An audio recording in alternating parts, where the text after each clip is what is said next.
వాసుదేవాయ నమః. భగవద్గీత 5,22,200 సంవత్సరాల క్రితం పుట్టింది. భగవద్గీత 5,222,000 సంవత్సరాల క్రితం వేదవ్యాసుడు రచించి మనకు అందించడం జరిగింది. భగవద్గీతను సాక్షాత్తు కృష్ణ భగవానుడు అర్జునుడికి బోధించిన జ్ఞానము గనుక ఇది హిందువుల పరమ పవిత్ర గ్రంథాలలో ఒకటి. దీనిని గీత అని, గీతోపనిషత్తు అని కూడా అంటారు. భగవద్గీతలో భగవంతుని తత్వము, ఆత్మతత్వము, జీవన గమ్యము బోధింపబడినది. భగవద్గీత మనం చదవటం వలన, నేర్చుకోవటం వలన మన బ్రెయిన్ న్యూరాన్స్ శక్తివంతం అవుతాయి. ప్రతి శ్లోకం యొక్క ఉచ్చారణ మన మెదడు యొక్క పనితీరును చురుకుగా మారుస్తుంది. ఒకవైపు ఆధ్యాత్మికత, మరొక వైపు మేధో సంపత్తిని పెంచుతుంది. మన జీవితంలో ఒక్క శ్లోకమైనా నేర్చుకొని దాన్ని అనుసరించగలిగితే మనం జీవితంలో విజయం సాధించినట్లే, జన్మ ధన్యమైనట్లే. సునీతా విలియమ్స్ గారు తన 3వ అంతరిక్ష యాత్ర స్పేస్లోకి భగవద్గీతను తీసుకెళ్లటం జరిగింది. భగవద్గీత కేవలం భక్తిని మాత్రమే కాదు, మనలో ధైర్యాన్ని, శక్తిని నింపుతుంది అనటానికి ఇదే నిదర్శనం.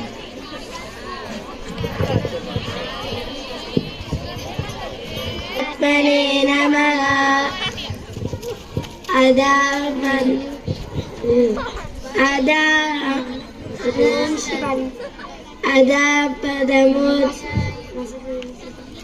వసుదేవసుదం దేవం కంచచారూరమర్దనం దేవకీ పరమానందం కృష్ణం వందే జగద్గురుం. ఓం శ్రీ భగవద్గీత అధ్యాయః అర్జున విషాదయోగః. ధృతరాష్ట్ర ఉవాచ ధర్మక్షేత్రే కురుక్షేత్రే సమవేతజిత్కుంతిబోధశ్చ శైవ్యశ్చ నరపుంగవః యుధామన్యుశ్చ విక్రాంత యుద్ధమౌత్స వీర్యవాన్ పురుజిత్కుంతిబోధశ్చ శైవ్యశ్చ నరపుంగవః.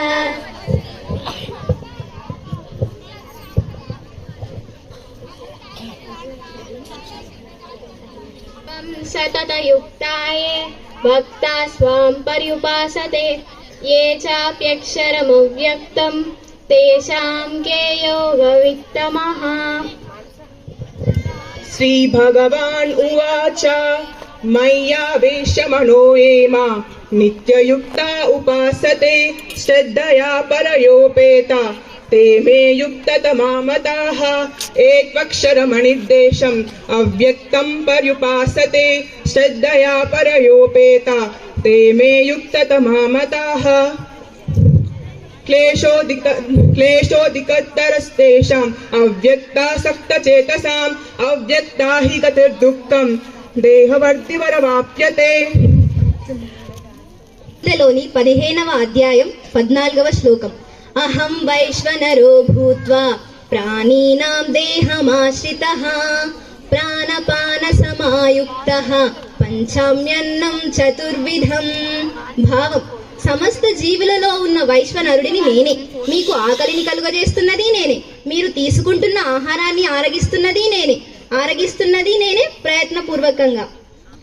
4వ అధ్యాయంలోని 7వ శ్లోకం. యథా యదా హి ధర్మస్య గ్లానిర్భవతి భారత అభ్యుత్థానమధర్మస్య తదాత్మానం సృజామ్యహం.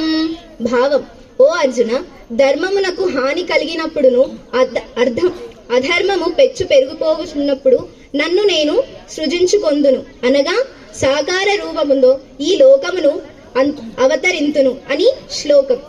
4వ అధ్యాయంలోని 8వ శ్లోకం. పరిత్రాణాయ సాధూనాం వినాశాయ చ దుష్కృతాం ధర్మ సంస్థాపనార్థాయ సంభవామి యుగే యుగే. భావం: సత్పురుషులను పరిరక్షించుటకు, దుష్టులను రూపుమాపుటకును, ధర్మమును సుస్థిరమెనుర్చుటకును నేను ప్రతి యుగమునందును అవతరించుచుందును. 2వ అధ్యాయంలోని 47వ శ్లోకం. కర్మణ్యేవాధికారస్తే మా ఫలేషు కదాచన మా కర్మ ఫల హేతుర్భు మా తే సంగోస్త్వ కర్మని. భావం: కర్తవ్య కర్మను నాచరించుట యందే నీకు అధికారము గలదు, ఎన్నటికీ దాని ఫలముల యందు లేదు. కర్మ ఫలములకు నీవు హేతువు కారాదు, కర్మలను మానుటయందు నీవు ఆసక్తుడవు కావలదు. అనగా ఫలాపేక్ష రహితుడవై కర్తవ్య బుద్ధితో కర్మలనాచరింపుము. ధన్యవాదాలు.